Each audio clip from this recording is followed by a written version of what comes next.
Assalamualaikum warahmatullahi wabarakatuh. Yang terhormat dosen pengampu mata kuliah penyakit akibat kerja Ibu Arum Dian Pratiwi SKM MSc.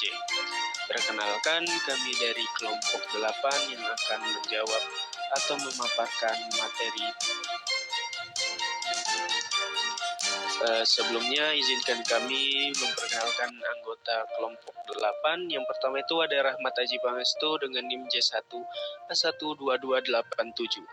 Yang kedua ada Novita Wulansari dengan NIM J1 A12275. Yang ketiga ada Putri Wahyuni dengan NIM J1 A12283.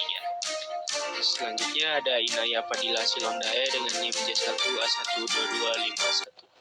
Baik, adapun materi pembahasan yang akan kami bahas atau yang akan kami jelaskan, yang pertama itu ada kita akan menjelaskan perbedaan antara work exacerbate asma dan occupational asma. Yang kedua ada menyebutkan pemeriksaan penunjang yang dapat dilakukan untuk mendeteksi penyakit asma.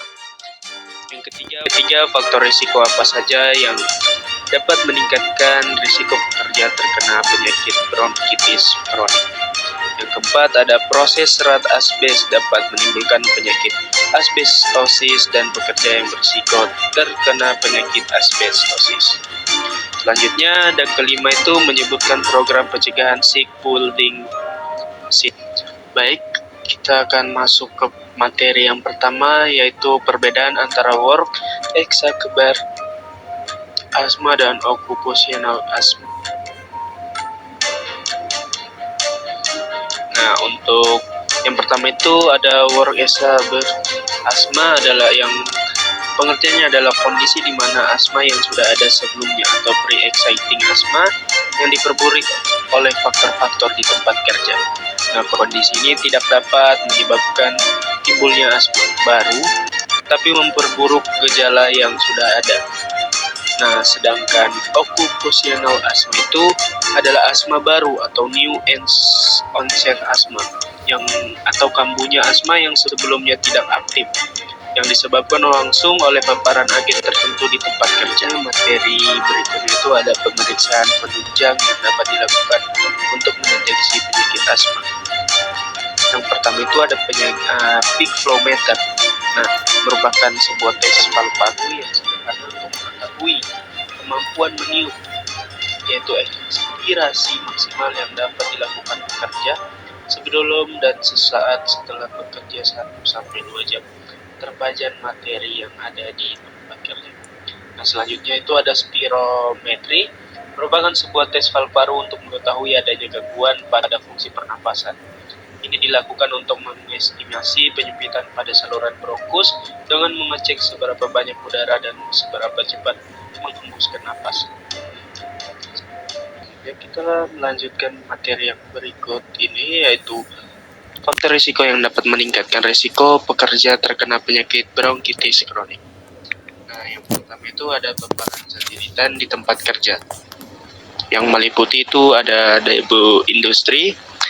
Debu industri ini meliputi debu batu bara, debu silika, debu kapas. Selanjutnya ada asap dan gas beracun, yang contohnya seperti asap dari pembakaran bahan kimia, gas sulfur dioksida, dan nitrogen dioksida. Selanjutnya ada paparan bahan kimia, seperti yang selanjutnya itu ada ventilasi yang buruk di tempat kerja. Nah, ventilasi buruk yang di tempat kerja itu menyebabkan lingkungan kerja tanpa ventilasi memadai akan menyebabkan akumulasi zat berbahaya yang dihirup pekerja secara terus-menerus. Selanjutnya ada durasi dan intensitas paparan. Nah, semakin lama dan sering seseorang terpapar bahan iritan, semakin tinggi juga resikonya mengalami bronkitis kronik. Selanjutnya ada faktor usia dan imunitas. Nah, pekerja yang lebih tua atau dengan sistem imun lemah lebih rentan terkena bronkitis kronik akibat penurunan fungsi paru secara alami. Selanjutnya, kurangnya alat pelindung diri. Tidak menggunakan masker, respirator, atau alat pelindung pernapasan lainnya meningkatkan risiko paparan langsung terhadap zat yang berbahaya. Nah, selanjutnya itu ada materi yang keempat, yaitu proses serat asbes dapat menimbulkan penyakit asbestosis. Nah, orang yang terpajan debu asbes dalam jumlah yang tinggi dapat dipastikan ada sejumlah serat asbes di udara yang terinspirasi, terhisap melalui hidung, masuk ke dalam paru, dapat tersangkut di dalam alveoli, yaitu kantung-kantung kecil di dalam paru, tempat oksigen ditukar dengan karbon dioksida dan dalam darah. Nah, serabut asbes mengiritasi dan memecah makrofag, membentuk jaringan parut, menggantikan jaringan elastis dalam paru. Dalam jangka waktu yang lama, saat asbestosis berlangsung walaupun pajanan sudah dihentikan, semakin banyak jaringan paru yang menjadi bekas luka dan terbentuk jaringan paru yang luas, menyebabkan jaringan paru menjadi sangat kaku dan orang menjadi sulit untuk bernafas karena pengembangan dan pengempisan kontraksi paru terhambat.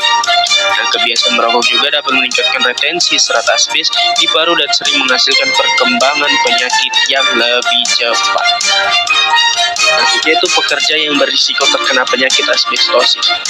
Nah, orang yang bekerja di pertambangan, penggilingan, atau manufaktur yang menggunakan asbes memiliki risiko lebih besar mengalami asbestosis. Nah, contoh pekerjaan berisiko tinggi asbestosis adalah penambang asbes, mekanik pesawat dan mobil, teknisi listrik, operator boiler, pekerja bangunan, galangan kapal, dan juga kereta api. Yang terakhir itu ada program pencegahan sick building syndrome. Dengan ada 10 di sini. Yang pertama itu ada ventilasi yang baik. Nah, ventilasi yang baik ini kita memastikan sistem ventilasi berfungsi dengan baik dan menyediakan sirkulasi udara yang cukup. Yang kedua, pengendalian kelembapan. Nah, untuk pengendalian kelembapan ini juga kita menjaga kelembapan di dalam ruangan agar tidak terlalu tinggi untuk menghindari pertumbuhan jamur. Yang ketiga itu pemeliharaan rutin yang kita Nah, selanjutnya itu ada yang keenam. Nah, yang keenam ini adalah pengelolaan limbah. Nah, kita memastikan pengelolaan limbah dilakukan dengan baik, terutama limbah yang berbahaya. Yang ketujuh, edukasi penghuni. Nah, edukasi penghuni ini kita berikan informasi kepada penghuni mengenai gejala SBS atau pencegahan sick building syndrome dan cara mereka akan melaporkannya. Nah, selanjutnya yang kedelapan itu ada pengawasan kualitas udara. Nah, kita ini melakukan pengujian kualitas udara secara berkala untuk mendeteksi polutan. Dan itu ada yang kesembilan, desain ruangan yang baik. Nah, desain ruangan baik atau rancangan ruangan yang kerja dengan mempertimbangkan pencahayaan alami dan akses ke udara yang segar. Selanjutnya yang terakhir itu ada kesejahteraan karyawan. Kita harus menciptakan lingkungan kerja yang sehat dan menyediakan fasilitas untuk relaksasi dan kebugaran. Nah, mungkin cukup sekian pemaparan materi dari kami atau jawaban dari pertanyaan tersebut. Lebih dan kurangnya kami mohon maaf. Wabillahi taufiq wal hidayah. Wassalamualaikum warahmatullahi wabarakatuh.